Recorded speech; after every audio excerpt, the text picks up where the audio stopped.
நம்ம எல்லாருமே என்ன சொல்றோம்னா ஒரு ஃபினான்ஷியலி கம்ஃபர்டபுளான லைஃப் வேணும் அப்படின்னு சொல்றோம். ஆனா அது கடைசி டெஸ்டினேஷன். அதுக்கு போறதுக்கான ஒரு பாத் இருக்கு.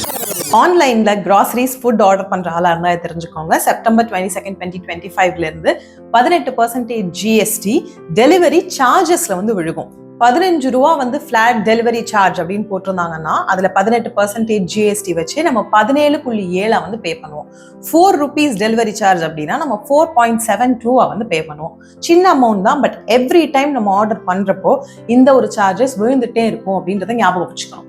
ஒரு குட்டி கம்பேரிசன் பண்ணி பார்க்கலாம். ஒரு கடைக்கு போயிட்டு தயிர், பால், பிஸ்கெட் பாக்கெட், காஃபி பவுடர் வாங்குறோம், ஒரு 374 ரூபா ஆகுது அப்படின்னா அது மட்டும் அங்க பே பண்ணிட்டு நம்ம நடந்து போறோம்னா நடந்து வந்துருவோம்.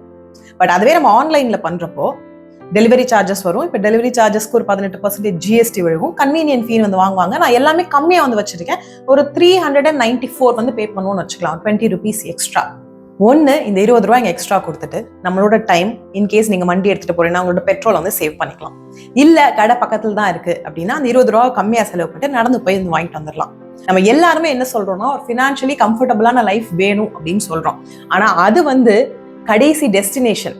அதுக்கு போறதுக்கான ஒரு பாத் இருக்கு. இந்த மாதிரி சின்ன இடத்துல நம்ம சேவ் பண்ணணும். அந்த சேமிப்பை முதலீடு பண்ணணும். முதலீடு பண்ணாதான் காசு பெருகும். காசு பெருகுனாதான் அந்த ஃபினான்ஷியல் ஸ்டெபிலிட்டி, அந்த ஃபினான்ஷியல் ஸ்ட்ரென்த் கிடைக்கும்.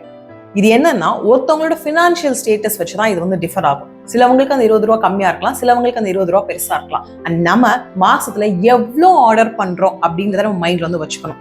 இப்போ மாசத்துல ஒரு வாட்டி போயிட்டு பட்ஜெட் போட்டு மளிகை சாமான்லாம் வாங்கிட்டு வைக்க முடியும், இதை ஒரு மாசத்துக்கு ஸ்டோர் பண்ண முடியும்னா அதை நம்ம பண்ணணும். சின்ன செலவுகள் தான்.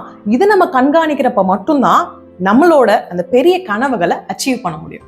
ஸோ நெக்ஸ்ட் டைம் ஆன்லைன்ல இருந்து ஆர்டர் பண்றப்ப யோசிச்சு பாருங்க, பண்ணலாமா இல்ல ஒரு குட்டி வாக்கிங் போயிட்டு வாங்கிட்டு வந்துடலாமான்னு.